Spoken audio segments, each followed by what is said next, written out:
বিপদসীমা অতিক্রম করায় কাপ্তাই বাঁধের জলকপাট 4 ইঞ্চি খুলে দেওয়া হয়েছে। রোববার সকাল 8টায় বাঁধের 16টি জলকপাট খুলে দেওয়া হয়। বিষয়টি নিশ্চিত করেছেন কাপ্তাই জলবিদ্যুৎ কেন্দ্রের উপব্যবস্থাপক সনইফুর রহমান। তিনি বলেন, বাঁধের পানি বিপদসীমা অতিক্রম করে 109 ফুটে উঠে যায়, তাই সকাল 8টায় 4 ইঞ্চি করে 16টি গেট খুলে দেওয়া হয়েছে। আজকে পুরো দিন খোলা থাকবে।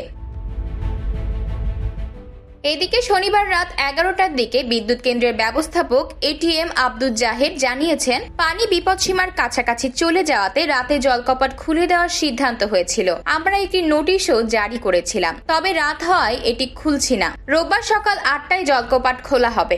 এতে আশেপাশে তেমন কোনো প্রভাব পড়বে না জানিয়ে তিনি বলেন, 1 ফুটের মতো পানি বাড়তে পারে, তবে এতে তেমন বিরূপ প্রভাব পড়বে না। এখানে আতঙ্কের কিছু নেই। এর আগে শনিবার দুপুরে পানির মাত্রা বিপদসীমার 108 ফুট কাছাকাছি উঠে এসেছে। এমন পরিস্থিতিতে নোটিশ জারি করা হয় যে শনিবার 2টা পর্যন্ত কাপ্তাই লেকের পানির পরিমাণ 107.63 ফুট পর্যন্ত উঠেছে।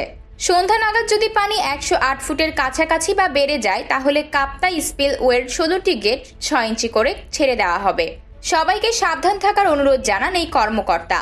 গত শুক্রবার লেকের পানি বেড়ে যাওয়ায় ডুবে গেছে রাঙামাটি পর্যটন শিল্পের আইকন খ্যাত ঝুলন্ত সেতু। সেতুর পাটাতনের উপর পানি উঠেছে 5 থেকে 6 ইঞ্চি। পানির চাপে অনেক স্থানে খুলে গেছে পাটাতনের কাঠ। সে কারণে সেতুর উপর দিয়ে পর্যটক চলাচল নিষিদ্ধ করেছে পর্যটন কর্তৃপক্ষ।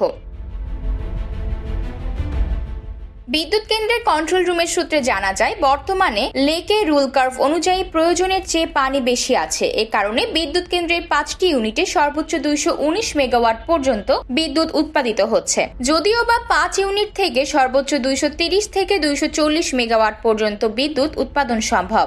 নিয়ম অনুযায়ী কাপ্তাই লেকে 108 ফুট MSL পর্যন্ত পানি উঠলে বিপদসীমার অবস্থা সৃষ্টি হয়। এই পরিমাপে পৌঁছালে কাপ্তাই লেকের পানি ছাড়ার সিদ্ধান্ত নেয় কর্তৃপক্ষ।